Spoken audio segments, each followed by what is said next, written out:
नमस्कार विद्यार्थी मित्रांनो, मी विजय निकम सर, सामाजिक विज्ञान विषय शिक्षक, सुमन हायस्कूल नंबर 6।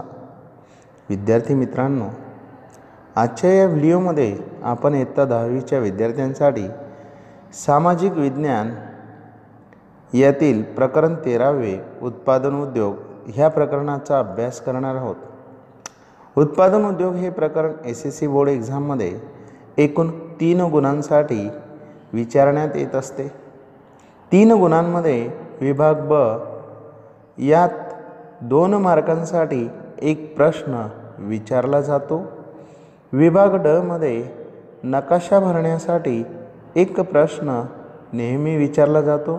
आज या प्रकरणाचा भाग 1 आपण अभ्यासणार आहोत। विद्यार्थी मित्रांनो, आज आपण प्रकरण 13 उत्पादन उद्योग अभ्यासूया। मानवाने स्वतःच्या बौद्धिक, सांस्कृतिक आणि आर्थिक क्षमतेप्रमाणे नैसर्गिक संसाधनांच्या स्वरूपाला बदलून उपयोगात घेता येतील अशा प्रक्रियेला उद्योग म्हणतात। भारतात उद्योगांची परंपरा सिंधू खोऱ्याच्या सभ्यतेपासून चालत आली आहे। त्या काळात भारतात सुती कापड, मातीची भांडी आणि काश्याच्या वस्तू आणि मणी तयार करण्यात येत। 18व्या शतकापर्यंत भारत जहाज बनविण्याच्या उद्योगात अग्रेसर होता। विद्यार्थी मित्रांनो, उत्पादन उद्योगामध्ये निसर्गाकडून प्राप्त होणाऱ्या ज्या वस्तू असतात त्या आपल्याला प्राथमिक स्वरूपात प्राप्त होतात। अशा प्राथमिक स्वरूपात प्राप्त होणाऱ्या कित्येक चीजवस्तूंवर प्रक्रिया करणं खूप गरजेचं असतं, कारण मानवाने उपयोगात घेता येणे तेव्हा शक्य होते। कित्येक अशा वस्तू असतात ज्या मानवाने जशाच्या तशा स्वरूपात उपयोगात घेऊ शकत नाही।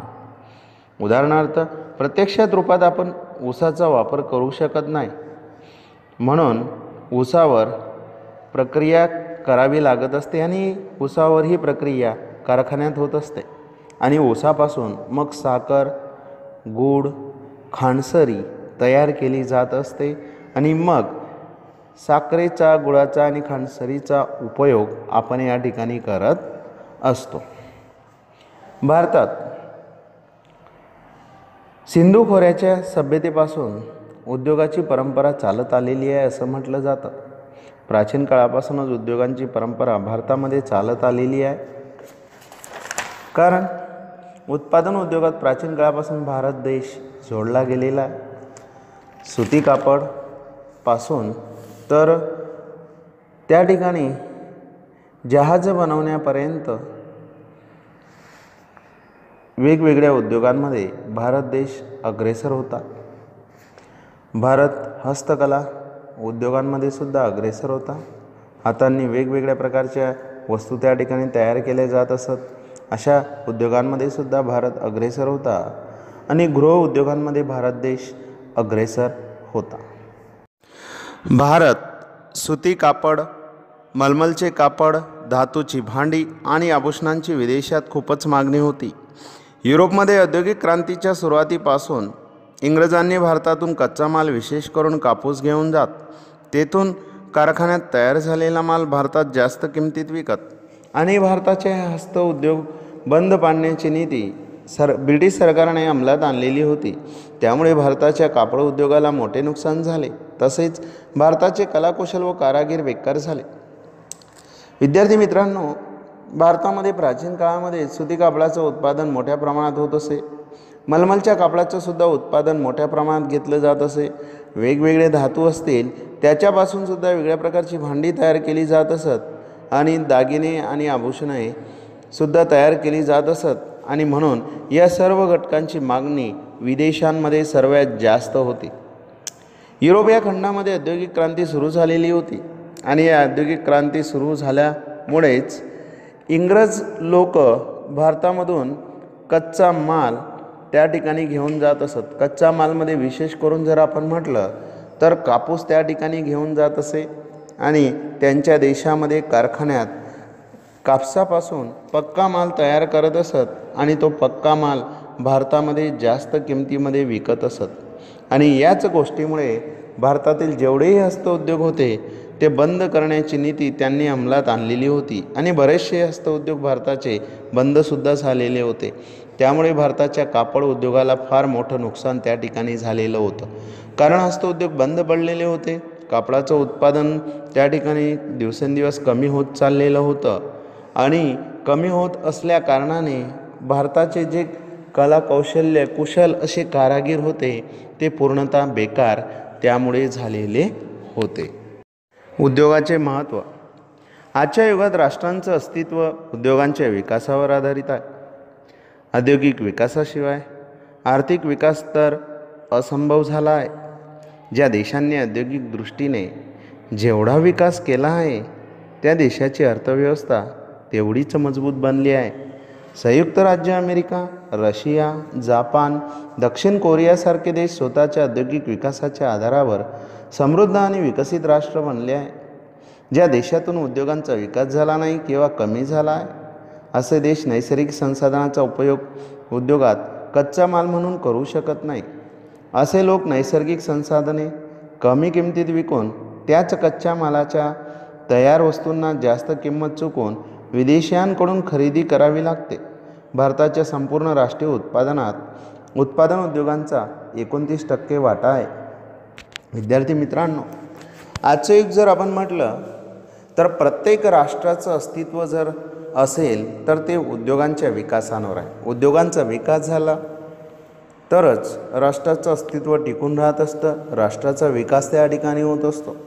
आणि जर ज्या राष्ट्राचा औद्योगिक विकास झाला तर त्या राष्ट्राचा आर्थिक विकास झाला असं आपण म्हणू शकतो. आणि म्हणून कोणत्याही देशाचा आर्थिक विकास औद्योगिक विकासाशिवाय असंभव या ठिकाणी झालेला आहे असं आपण म्हणू शकतो.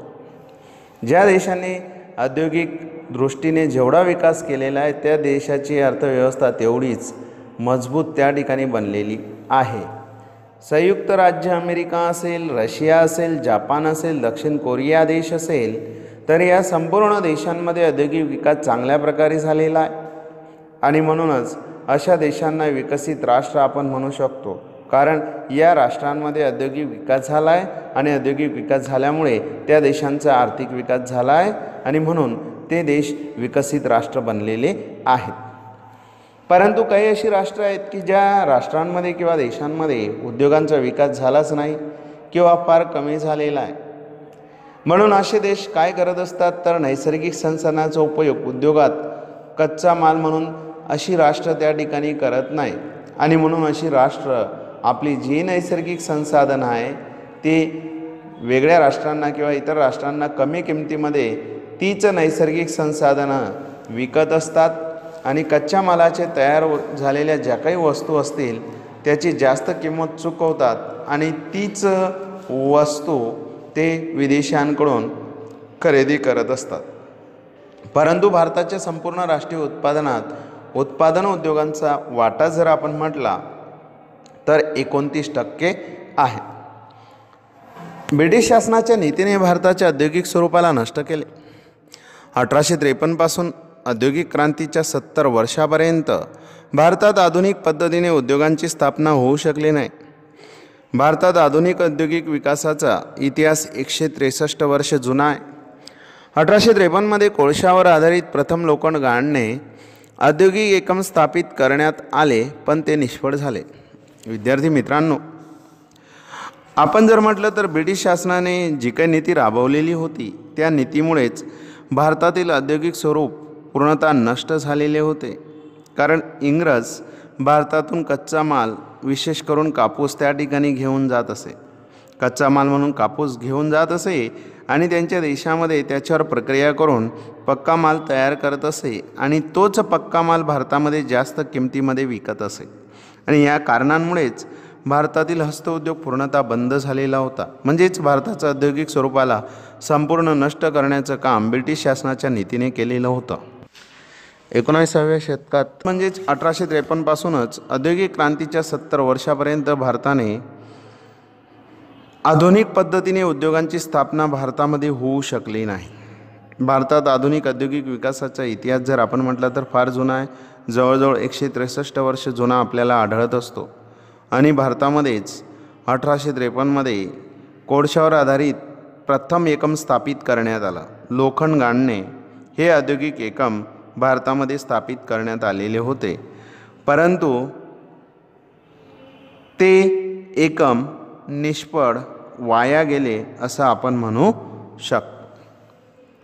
सर्वात प्रथम यशस्वी प्रयत्न 1854मध्ये सुती कापड उद्योग, त्यानंतर 1855मध्ये कोलकाताजवळ रिसरा या ठिकाणी तागचा कारखाना स्थापित झाला. त्यानंतर 1874मध्ये कुल्टी या ठिकाणी कच्चे लोखंड म्हणजे लोह अयस्क बनवण्याचा कारखाना स्थापित करण्यात आला. कालांतराने तो बंद पडला. 1881मध्ये तो पुन्हा सुरू झाला. 1907मध्ये जमशेदपूरला टाटा लोखंड पोलादची कंपनी स्थापल्याने औद्योगिक विकासाला नवी दिशा मिळाली. या ठिकाणी जर आपण बघितलं, पहिला प्रयत्न तर भारताने या ठिकाणी केलेलाच होता, यशस्वी झाला आणि 1854मध्ये सुती कापड उद्योग स्थापन करण्यात आला. त्यानंतर 1855मध्ये सुद्धा कोलकाता या शहरामध्ये तागचा कारखाना स्थापन करण्यात आला. 1874मध्ये सुद्धा कुल्टी या ठिकाणी कच्चे लोखंडचा कारखाना स्थापन करण्यात आला, परंतु बरीचशी कारणं असतात. अशा कारणांमुळे नाईलाजाने हा कारखाना या ठिकाणी बंद पडलेला होता आणि पुन्हा प्रयत्न करून तोच कारखाना 1881मध्ये सुरू करण्यात आलेला होता. आणि शेवटी 1907मध्ये सुद्धा जमशेदपूरला टाटा लोखंड पोलादची कंपनी स्थापन करण्यात आली. असे वेगवेगळे कारखाने त्या काळामध्ये स्थापन करण्यात आल्याने भारतामध्ये सुद्धा औद्योगिक विकास सुरू झालेला होता आणि औद्योगिक विकासाला एक नवीन दिशा देण्याचं काम या उद्योगांनी या ठिकाणी केलेलं होतं. उद्योगांचं वर्गीकरण. उद्योगांना 3 घटकांच्या आधारे आपण विभागू शकतो. मानवश्रम, मालकी हक्क आणि कच्च्या मालाचा स्रोत यांच्या आधारावर अनेक समूहामध्ये आपण या उद्योगांना विभागू शकतो. सर्वात प्रथम आपल्याला बघायचं आहे मानवश्रम. श्रमिकांच्या संख्येप्रमाणेच उद्योगांना लहान पायावरचे आणि मोठ्या पायावरचे उद्योग असं वर्गीकरण या ठिकाणी करण्यात येतं. यामध्ये सर्वात अगोदर आपल्याला मोठ्या पायावरचे उद्योग बघायचे आहेत. ज्या उद्योगात जास्त मोठ्या संख्येने रोजी मिळू शकते त्यांना मोठ्या पायावरचे उद्योग म्हणतात. उदाहरणार्थ सुती कापड उद्योग, म्हणजे श्रमिकांची संख्या सर्वात जास्त असते असे जे उद्योग असतात त्या उद्योगांना मोठ्या पायावरचे उद्योग आपण म्हणू शकतो. उदाहरणार्थ सुती कापड उद्योग, या उद्योग समूहामध्ये लोकांची संख्या सर्वात जास्त असते. जे उद्योग एखाद्या विशिष्ट व्यक्तीच्या मालकीचे व संचालनाखालचे असतील अशा उद्योगात श्रमिकांची संख्या कमी असेल त्यांना लहान पायावरचे उद्योग असे म्हणतात. उदाहरणार्थ खांडसरी उद्योग. याशिवाय उद्योगांना खाजगी, जाहीर, संयुक्त आणि सहकारी समूहात वर्गीकरण करता येतो आणि असे अनेक प्रकारे उद्योगांचे वर्गीकरण करू शकतो. या ठिकाणी जर आपण म्हटलं तर लहान पायावरचे उद्योग ज्याच्यामध्ये श्रमिकांची संख्या कमी असते अशाच उद्योगांना लहान पायावरचे उद्योग असं म्हटलं जातं. आणि असे उद्योग म्हणजेच साखर कारखाने आपण म्हणू शकतो, खांडसरी उद्योग आपण म्हणू शकतो. याच्या व्यतिरिक्त उद्योगांना मालकी हक्काच्या आधारेसुद्धा वर्गीकरण करण्यात येत असते. त्यात काही उद्योग असतात खाजगी असतात जे एका व्यक्तीच्या मालकीचे असू शकतात. काही उद्योग जाहीर मालकीचे असतात. जाहीर मालकीचे म्हणजे सरकारच्या मालकीचे असतात. अशा उद्योगांना जाहीर उद्योग असेही म्हणत असतात. काही उद्योग संयुक्त असतात. खाजगी आणि सरकार यांच्या संयुक्त भागीदारीने हे उद्योग चालत असतात, त्यांना संयुक्त उद्योग असेही म्हटलं जातं. आणि काही उद्योग असतात की ज्याच्यामध्ये काही लोकांचे शेअर्स असतात, त्यांचा स्वतःचा सहभाग असतो आणि त्यांच्या सहकार्याने तो उद्योग चालत असतो. अशा उद्योगांना सहकारी उद्योग असेही म्हटलं जात असतं. खाजगी, जाहीर, संयुक्त आणि सहकारी समूहात मालकी हक्काच्या आधारे या उद्योगांचं वर्गीकरण करण्यात येत असते. तसेच तिसरा प्रकार आहे कच्च्या मालाचा स्रोत. कच्च्या मालाच्या स्रोताच्या संदर्भात सुद्धा उद्योगांना 2 घटकांमध्ये वर्गीकृत करता येते. कृषी आधारित उद्योग आणि खनिज आधारित उद्योग. कृषी आधारित उद्योग म्हणजेच कृषी म्हणजे शेतीमध्ये वेगवेगळ्या प्रकारचं जे उत्पादन होत असतं त्याच्यावर जे आधारित उद्योग असतात अशा उद्योगांनाच कृषी आधारित उद्योग असं म्हटलं जातं. आणि खनिज जे कच्च्या स्वरूपात मिळत असतं, या खनिजा आधारित उद्योगांमध्ये सुद्धा वेगवेगळे उद्योग आपल्याला या ठिकाणी पाहावयास मिळत असतात. कृषी आधारित उद्योग, सुती कापड, ताग, रेशमी कापड, गरम कापड, साखर, कागद वगैरे कृषी आधारित प्रवृत्तींमधून प्राप्त होणाऱ्या कच्च्या मालावर आधारित उद्योग आहेत. विद्यार्थी मित्रांनो, कृषी आधारित उद्योग म्हणजे सुती कापड, कारण शेतामध्ये कापूस तयार होत असतो आणि कापूस हा कच्चा माल असतो, त्याच्यावर प्रक्रिया उद्योगांमध्ये केली जाते आणि त्यापासून सुती कापड तयार केलं जात असतं. याच्या व्यतिरिक्त जर आपण म्हटलं तर तागापासून सुद्धा वेगळ्या प्रकारच्या वस्तू त्या ठिकाणी तयार केल्या जात असतात. तागाचं उत्पादन हे शेतामधूनच त्या ठिकाणी होत असतं, म्हणून तो उद्योगसुद्धा कृषी आधारित असतो. रेशमी कापड असेल, गरम कापड असेल, साखर असेल, कागद असेल, तर हे संपूर्ण उद्योग कृषी आधारित असतात, कारण कृषी आधारित प्रवृत्तींमधून प्राप्त होणारा जो कच्चा माल असतो त्याच्यावर हे उद्योग आधारित असतात. त्यापैकी पहिला उद्योग आपल्याला बघायचा आहे सुती कापड उद्योग. भारताच्या औद्योगिक अर्थव्यवस्थेत कापड उद्योगाचं प्रमुख स्थान आहे. हा उद्योग सुमारे 3.5 कोटी लोकांना रोजगारी देतो. देशात सर्वात जास्त रोजगारी देणारा उद्योग कापड उद्योग आहे. चीननंतर सुती कापडाच्या निर्यातीत भारत द्वितीय स्थानी आहे. उत्पादन आणि रोजगारीच्या दृष्टीने हा उद्योग देशाचा मुख्य उद्योग आहे. विद्यार्थी मित्रांनो, जर आपण म्हटलं तर भारताचा औद्योगिक अर्थव्यवस्था आहे आणि या अर्थव्यवस्थेमध्ये कापड उद्योगाचं एक महत्त्वाचं आणि प्रमुख स्थान आपण म्हणू शकतो, कारण सुती कापड उद्योगाने जवळजवळ भारतातील 3.5 कोटी लोकांना काम दिलेलं आहे, रोजगार दिलेला आहे आणि म्हणून सुती कापड उद्योगाला देशात सर्वात जास्त रोजगार देणारा उद्योग आपण म्हणू शकतो.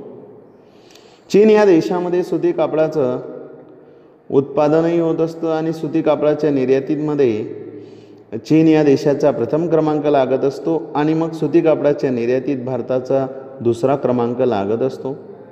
सुती कापड उत्पादन आणि रोजगारीच्या दृष्टीने सुती कापड उद्योग हा देशाचा मुख्य उद्योग समजला जात असतो, कारण सुती कापडाचं उत्पादन भारतामध्ये सर्वात जास्त होतं आणि सर्वात जास्त रोजगार सुती कापड उद्योगांमध्ये दिला जात असतो, म्हणून सुती कापड उद्योगाला देशाचा मुख्य उद्योगसुद्धा म्हटलेलं आहे.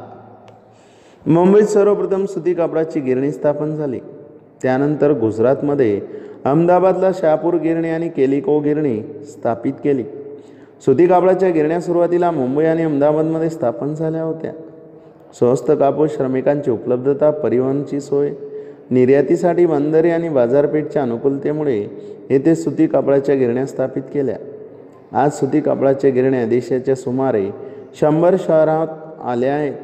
वर्तमान काळात मुंबई, अहमदाबाद, भिवंडी, सोलापूर, कोल्हापूर, नागपूर, इंदोर एवं उज्जैन सुती कापड उद्योगाचे मुख्य आणि परंपरागत केंद्र आहेत.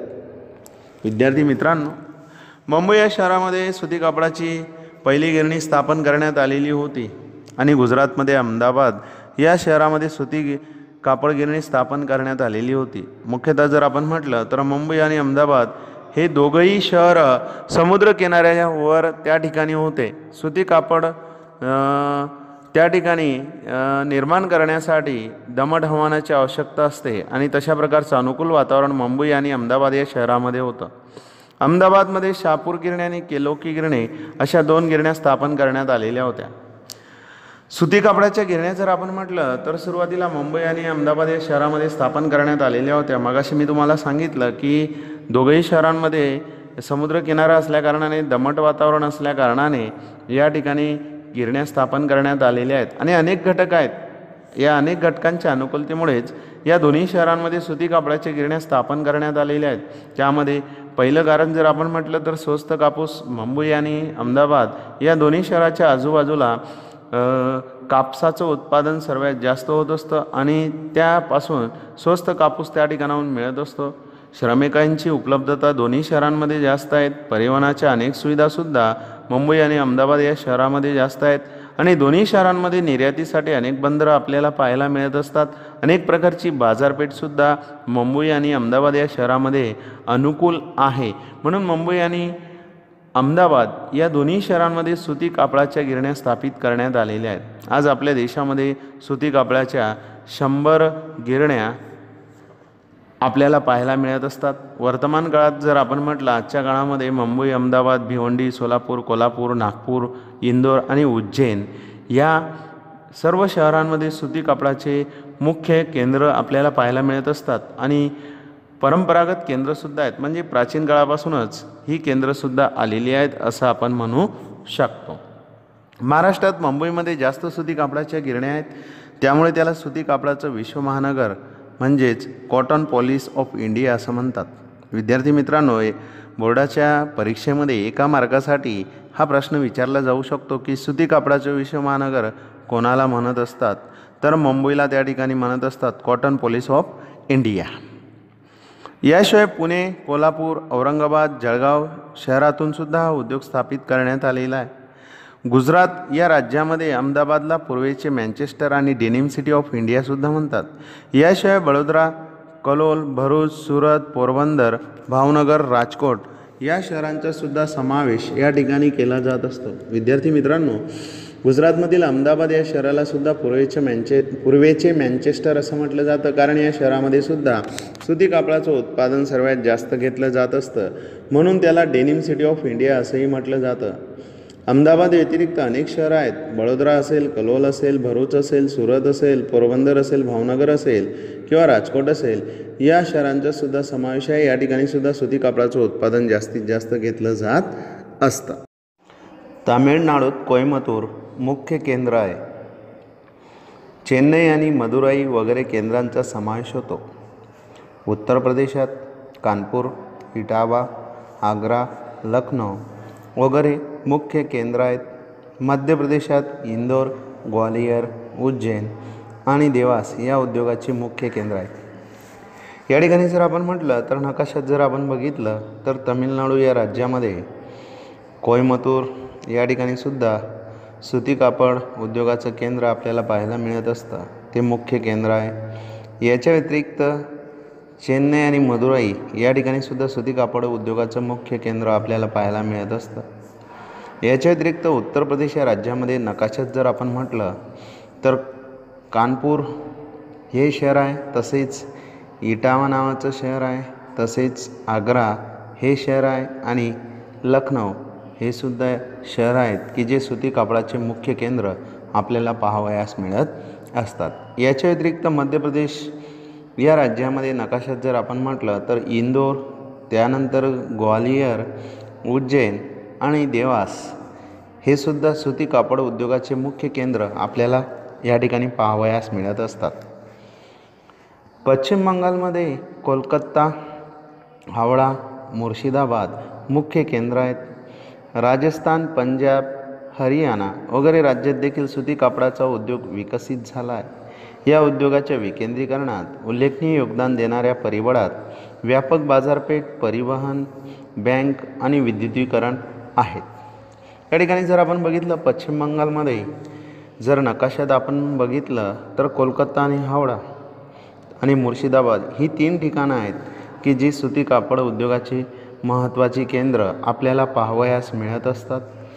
याच्या व्यतिरिक्त काही राज्य आहेत की या राज्यांमध्ये सुद्धा सुती कापड उद्योगाचा विकास चांगल्या प्रकारे झालेला आहे। त्यात राजस्थान आणि पंजाब आणि हरियाणा ही 3 राज्य आहेत। त्यानंतर सुती कापड उद्योगाच्या विकेंद्रीकरणामध्ये उल्लेखनीय योगदान अनेक परिबळांचं किंवा अनेक घटकांचं आपल्याला पाहावयास मिळत असतं। या उद्योगांमध्ये बाजारपेठ हे महत्त्वाचा घटक आहे। सुती कापड उद्योगासाठी बाजारपेठ या राज्यांमध्ये सहजपणे आपल्याला पाहावयास मिळत असते। परिवहनाची सुद्धा अनेक प्रकारची साधनं त्या ठिकाणी आपल्याला पाहावयास मिळत असतात। याच्या व्यतिरिक्त वेगवेगळ्या प्रकारचे उद्योग चालविण्यासाठी पैशाची आवश्यकता असते आणि म्हणून या वेगवेगळ्या राज्यांमध्ये बँक हे सुद्धा महत्त्वाचं परिबळ या ठिकाणी महत्त्वाचं ठरत असतं। याच्या व्यतिरिक्त विद्युतीकरणसुद्धा महत्त्वाचं आहे। त्यामुळे सुती कापड उद्योगाचा विकास झालेला आहे असं आपण या ठिकाणी म्हणू शकतो। सुती कापड उद्योगाच्या समस्या, पहिली समस्या जर आपण म्हटली तर उत्तम कक्षेच्या कापसाची टंचाई आज आपल्याला पाहावयास मिळत असते। चांगल्या प्रकारचा कापूस या ठिकाणी मिळत नसतो। आजही बऱ्याचशा ठिकाणी जुनी यंत्र वापरली जात असतात आणि त्याच्यामुळे उत्पादनसुद्धा कमी येत असतं. ही सुद्धा एक महत्त्वाची समस्या या ठिकाणी आहे. अनियमित विद्युत पुरवठा, कृत्रिम रेषांचं कापड याबरोबर स्पर्धा आणि वैश्विक बाजारात तीव्र स्पर्धांच्या समस्यांचा सामना करत आहे. आजही जर आपण म्हटलं तर आपल्या देशामध्ये अनियमित विद्युत पुरवठा असतो. 6 दिवस काम चालत असतं, 1 दिवस बंद असतं, कधीकधी 2-3 दिवस विद्युत पुरवठा त्या ठिकाणी खंडित झालेला असतो. अशा प्रकारे अनियमित विद्युत पुरवठा असल्याकारणाने उत्पादनसुद्धा कमी येत असतं. आज कृत्रिम रेषांचं कापड भारतामध्ये आलेलं आहे. अशा प्रकारची स्पर्धा या ठिकाणी कापडाच्या बाबतीत वाढलेली आहे आणि म्हणून सुती कापड या उद्योगालासुद्धा अनेक समस्यांचा सामना करावा लागत आहे. आज जर आपण म्हटलं तर वैश्विक बाजारामध्ये कापडांची वेगवेगळ्या प्रकारची स्पर्धा निर्माण झालेली आहे आणि अशा प्रकारची स्पर्धा निर्माण झाल्यामुळेच सुती कापड उद्योगाला अनेक समस्यांचा सामनासुद्धा करावा लागत असतो.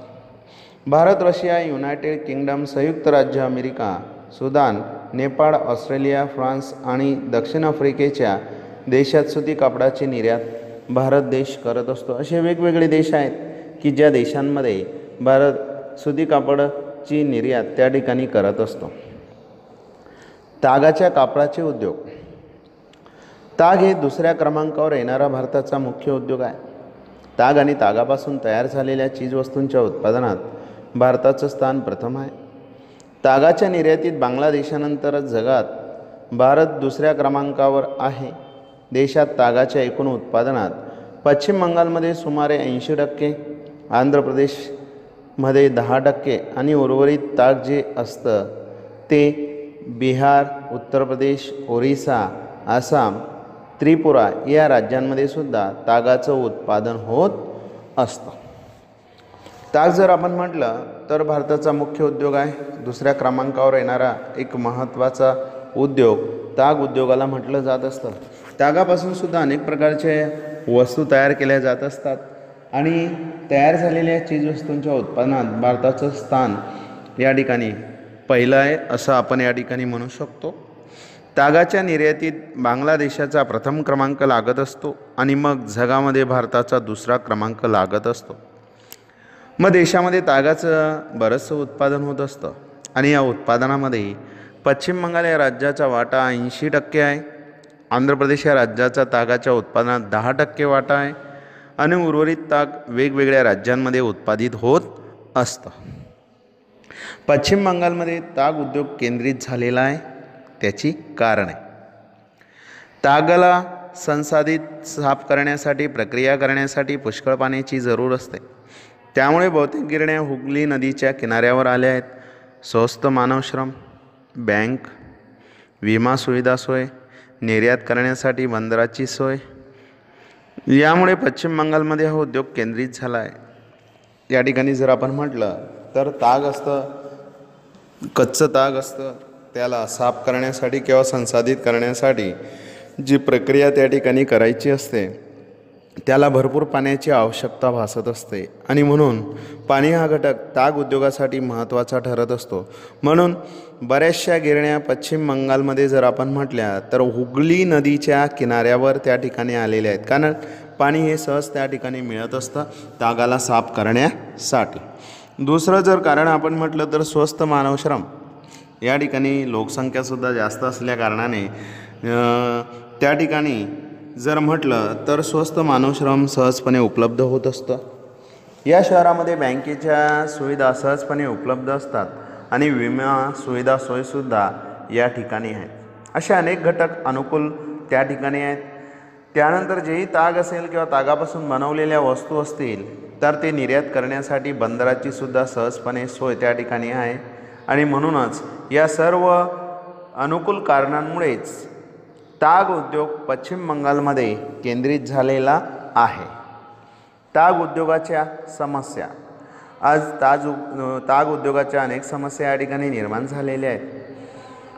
विविध चीजवस्तू पॅकिंगमध्ये अन्य विकल्पांमुळे तागाची मागणी कमी झाली आहे. जास्त उत्पादन खर्च आणि आंतरराष्ट्रीय बाजारात तागाची मागणी कमी होणं यासारख्या समस्यांचा सामना ताग उद्योग करत आहे. आज बऱ्याचशा वस्तू आपण बघत असतो पॅकिंगमध्ये आपल्याला मिळत असतात आणि पॅकिंगमध्ये मिळत असल्या कारणाने तागाची मागणीसुद्धा या ठिकाणी कमी झालेली आहे. तागालासुद्धा अनेक प्रकारचे विकल्प निर्माण झालेले आहेत आणि त्याच कारणामुळे तागाची मागणीसुद्धा कमी झालेली आहे. तागापासून वेगवेगळ्या प्रकारच्या ज्याही वस्तू तयार केल्या जात असतात त्याचा उत्पादन खर्च हा जास्त असतो.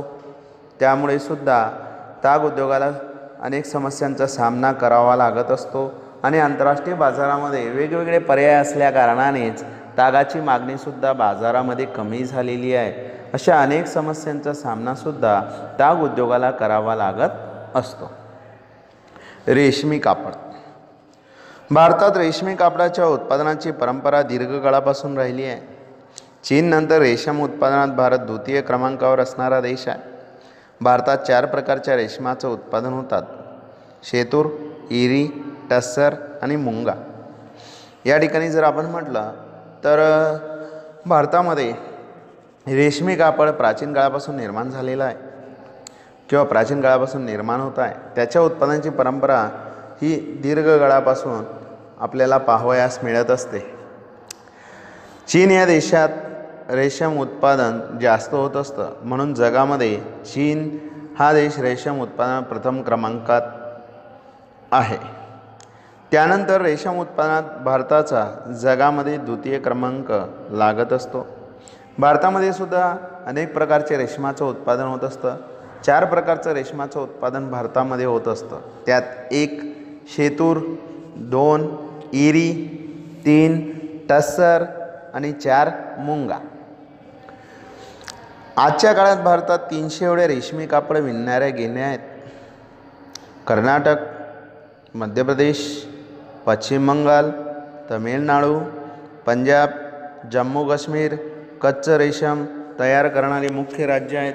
रेशमी वस्तूंची निर्यात युरोप, आफ्रिका, मध्य पूर्वेच्या देशात मोठ्या प्रमाणात होते. याशिवाय जर्मनी, सिंगापूर, संयुक्त राज्य अमेरिका, कुवेत, मलेशिया आणि रशिया वगैरे देशात पण निर्यात होते.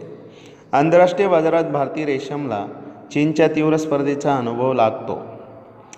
विद्यार्थी मित्रांनो, आजच्या काळामध्ये जर आपण म्हटलं तर 300 एवढ्या रेशमी कापडाच्या गिरण्या भारतामध्ये आलेल्या आहेत. 300 कापड गिरण्यामध्ये रेशमी कापड तयार केलं जात असतं. वेगवेगळे राज्य आहेत की ज्या राज्यांमध्ये कच्चं रेशीम तयार होत असतं. त्यात कर्नाटक, मध्य प्रदेश, पश्चिम बंगाल, तमिळनाडू, पंजाब, जम्मू काश्मीर ही राज्य आहेत. आणि कच्चं रेशीम तयार मिळाल्यानंतर त्यापासून रेशमी कापड तयार केलं जात असतं. रेशीमपासून वेगवेगळ्या प्रकारचं कापड तयार केल्यानंतर या रेशमी वस्तूंची किंवा कापडांची निर्यात वेगवेगळ्या देशांमध्ये केली जात असते. यात युरोप, आफ्रिका आणि मध्य पूर्व खंडातील देश असतील या देशांमध्ये मोठ्या प्रमाणात निर्यात केली जात असते. याच्या व्यतिरिक्त महत्त्वाचे काही शहर आहेत किंवा काही देश आहेत, या देशांमध्ये सुद्धा निर्यात केली जात असते. आणि आंतरराष्ट्रीय बाजारात जर आपण म्हटलं तर भारताचं जे रेशीम आहे त्याला तीव्र स्पर्धेचा अनुभव करावा लागत असतो. कारण रेशमी कापडाच्या बाबतीतसुद्धा चीनचं जे रेशीम आहे त्याचा स्पर्धेचा या ठिकाणी सामना भारताला करावा लागत असतो. धन्यवाद.